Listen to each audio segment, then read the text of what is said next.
देख रहे हैं सम्यक इंडिया टीवी। जान सकती वो कौम कभी अपना इतिहास लिख नहीं सकती। जय भीम, नमो बुद्धाय। मेरा नाम है मंजुला। कहा जाता है कि इतिहास कभी मरता नहीं है, वो अपने आप को हमेशा दोहराता है। उसी तरीके से 1 जनवरी 1818 में भी एक इतिहास लिखा गया था, भीमा कोरेगांव, जिसे आज शौर्य दिवस के रूप में मनाया जाता है। ये जो इतिहास लिखा गया था, ये जो घटना थी, वो किसी समुदाय के समूह को नष्ट करने के लिए नहीं थी या उसको नीचा दिखाने के लिए नहीं थी।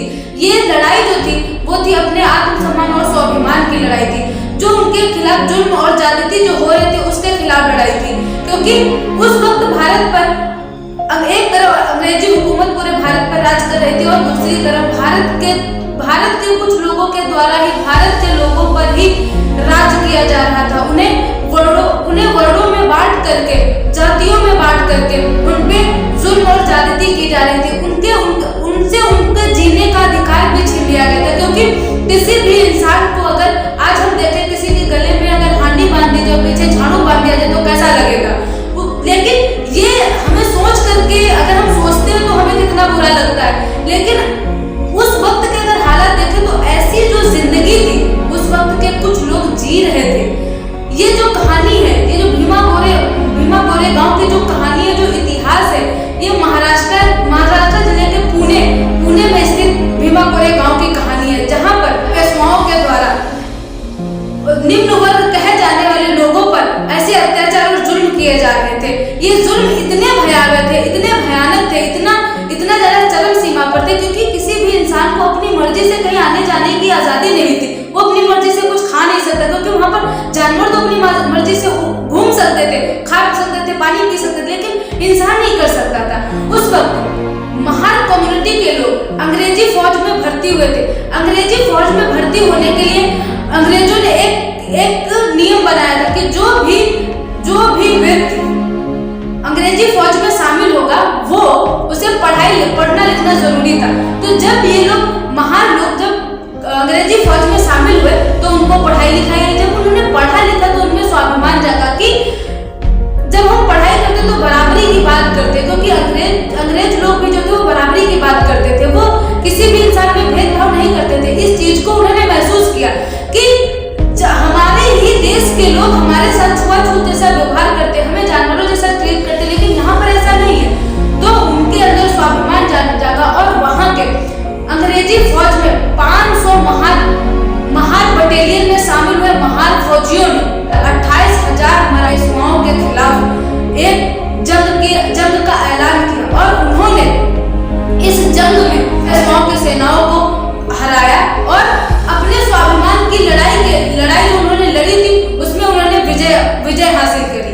और ये जो कहानी है, ये अगर वर्तमान में हम देखें ना तो कोई परिस्थितियां बदली नहीं। कुछ मामलों में उस वक्त की परिस्थिति और इस वक्त की परिस्थितियों को अगर हम देखें तो उसमें इंसान की कोई भी मानसिकता बदली नहीं है। क्योंकि अगर महिलाओं की बात करते हैं तो उस वक्त भी महिलाओं को जानवरों से भी बदतर समझा जाता था और अभी भी अगर हम आजाद भारत में जी रहे हैं लेकिन तब भी महिलाओं की स्थिति बदली नहीं है। क्योंकि आज आए दिन हम जब भी देखते हैं तो महिलाओं के साथ इतनी सारी जघन्य घटनाएं हमें सुनने को मिल जाती हैं। अभी हम वर्तमान में ही ज्यादा दूर न जाकर के अभी हम देखें तो हाथरस कांड हुआ है, बलरामपुर कांड हुआ है, जिसमें महिलाओं को, बच्चियों को उनके साथ रेप करके उन्हें मार दिया जा रहा है। तो कुछ मामलों में जो भी अगर हम घटनाएं देखें तो बदली नहीं। उसी तरीके से अगर हम जातिगत देखें तो उसमें भी कोई ज्यादा बदलाव नहीं देखा जाता, क्योंकि कहीं कहीं पर आज भी जाति की वजह से ही लोगों के घर जला दिए जाते हैं, लोगों को जिंदा मारा जा रहा है, लोगों के गांव जला दिए जा रहे हैं, लोगों को समुदाय से बाहर किया जा रहा है। अगर कोई इंसान जिसे अछूत कहते हैं, अगर वो कोई इंसान अपनी शादी में अपनी घोड़ी पर भी बैठ जाता है तो उसे मार दिया जा रहा है। और आज लोग पढ़ लिख रहे हैं, यूनिवर्सिटी बन गए, आज आधुनिक भारत है, लेकिन आधुनिक भारत में वेल एजुकेटेड होने के बाद भी जो मानसिकता है, जातिवादी जो मानसिकता है, ये अभी भी नहीं बदली। क्योंकि यूनिवर्सिटी लेवल पे भी इतना ज्यादा जातिगत की वजह से लोगों को प्रताड़ित किया जाता है, स्टूडेंट को प्रताड़ित किया जाता है। स्टूडेंट इतना प्रताड़ित होने के बाद वो अपना आत्मसम्मान खो देता है और उसे सुसाइड का रास्ता अपनाना पड़ता है। तो ये चीजें जो है, ये मानसिकता अभी भी नहीं बदली है। इसको अगर बदलना है तो हमें इसके खिलाफ भी जंग छेड़नी नहीं पड़ेगी। और जो पुणे का जो भीमा कोरे गांव का जो इतिहास है उसे हमें फिर से लिखने की जरूरत अभी महसूस हो रही है, क्योंकि अगर ये चीजें इनके खिलाफ अगर हम नहीं लड़ेंगे, इतना वेल एजुकेटेड, क्योंकि उस वक्त की परिस्थिति लोग अनपढ़ थे, उन्हें पढ़ने लिखने का अधिकार ही छीन लिया गया था। कुछ कम्युनिटी के लोग ही पढ़ सकते थे, जो लोग अपने आप को मूर्ख समझते थे, लेकिन जो जिन्हें नीच बताया गया वो पढ़ नहीं सकते थे। ये तो अंग्रेजी बटालियन, अंग्रेजी हुकूमत की जो सेना में वो भर्ती हुई तब उन्हें समझ में, तब उन्होंने शिक्षा ग्रहण की, तब उन्हें समझ में। लेकिन आज ऐसी परिस्थिति नहीं है।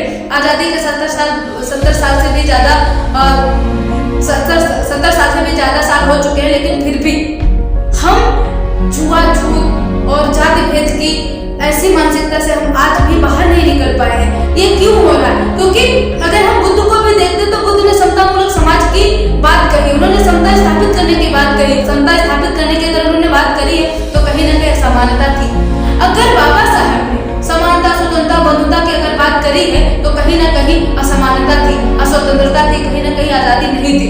आज भी हम भारत जो अंग्रेजी हुकूमत थी उससे तो हम आजाद हो गए, लेकिन आज भी हम सामाजिक तौर पर हम आजाद नहीं है। सामाजिक तौर पर भी हमें अभी भी भेदभाव है, हमें जस्टिस नहीं मिल रहा है।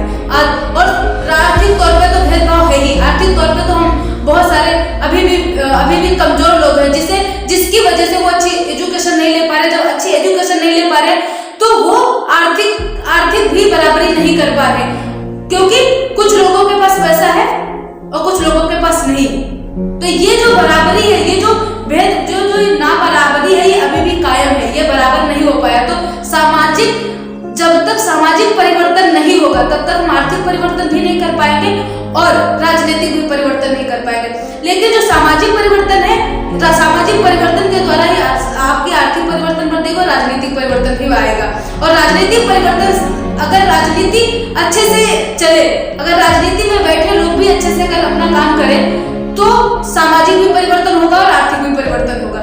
तो अब जितने भी लोग पढ़े लिखे लोग हैं या जो भी जिनको भी लगता है, क्योंकि बहुत सारे लोग भीमा कोरे गांव भी जाते हैं, वहां पर जो स्तंभ बना है 500 वीर सपूतों के स्मृति में जो स्तंभ बनाए गए हैं उसमें भी जाकर के वो लोग मत्था टेकते हैं। और जो लोग भी जाते हैं वहां पर तो प्रेरणा ले कि हमें भी इन 500 अपने वीर सपूतों की तरह, क्योंकि बहन बेटियां उनकी भी थी, उन्होंने जुल्म जाति के खिलाफ लड़ी। तो आज जो बहन बेटियां हैं या फिर जो समानता, आज जो हमारे स्टूडेंट हैं वो हमारे हैं, उनके साथ भी आज भी भेदभाव हो रहा है, आज भी उन्हें मारा जा रहा है, आज भी उन्हें काटा जा रहा है, उनके अधिकार छीने जा रहे हैं। तो आज भी हमें लगता है कि फिर से हमें भीमा कोरे गांव का इतिहास उस तरीके से तो नहीं, लेकिन एजुकेशन और कानूनी दायरे में रह करके हमें इस लड़ाई को लड़ने की जरूरत है। तभी, क्योंकि जब तक जुल्म हम सहेंगे तब तक जुल्म भी प्रबल होता है, जुल्म करने वाला भी प्रबल होता है। जिस दिन हम जुल्म सहना छोड़ देंगे उस दिन जुल्म भी कमजोर पड़ जाएगा और जुल्म करने वाला भी। और ये बात 500 महान हमारे वीर सपूतों को भी उस दिन समझ में आ गया था कि जब तक हम जुल्म के खिलाफ खुद लड़ेंगे नहीं तब तक हमारा न्याय करने के लिए कोई नहीं आएगा। और हक जो है, अधिकार जो है वो कभी मांगने से नहीं मिलता, हक अधिकार हमें छीनना पड़ता है। और बाबा साहब ने भी हक अधिकार मांगने से उनको नहीं मिले थे, उनको भी लड़ करके छीनना पड़ा था। और काम उसी तरीके से ज्योतिबा फूले और सावित्रीबाई फूले को किसी ने उनको खुद आकर के नहीं बोला था कि आप एजुकेशन पे काम करिए, महिलाओं पे काम करिए।